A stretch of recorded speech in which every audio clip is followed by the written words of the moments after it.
Right, so this is the StopeX software. You'll notice that it's very simplistic and easy to use.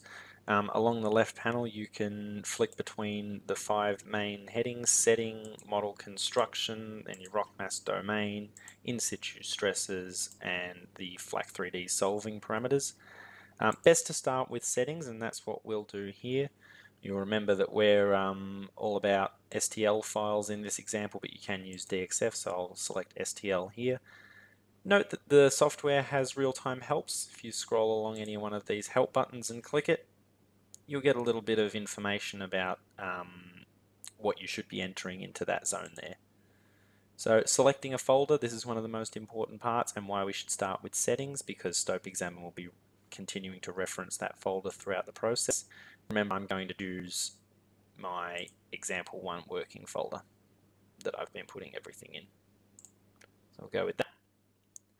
Do you want to import a model mesh? Remember, if you had a mesh created in Abacus or Griddle or some external third-party software, you could quite easily import it here, but we're going to be doing everything from first principles so that you understand what's going on here.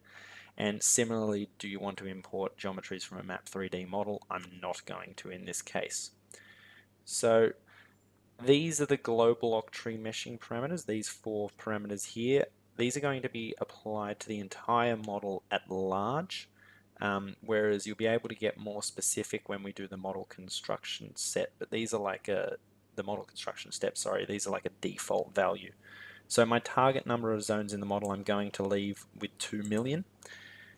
A model boundary offset is the next important one to do, and that's how far from your geometries the model extent should be. So how far we're going to create elements or zones. They're fairly interchangeable words in this case. I'm going to put it at 1,000 meters, and at that boundary extent, so 1,000 meters from the model in my case, what should the zone size be? And I'm quite happy with 48 being the largest dimension of that zone size. And then towards the more important parts of the model, towards the center of the model, what should the zone size be aiming for there? I'm going to put 2.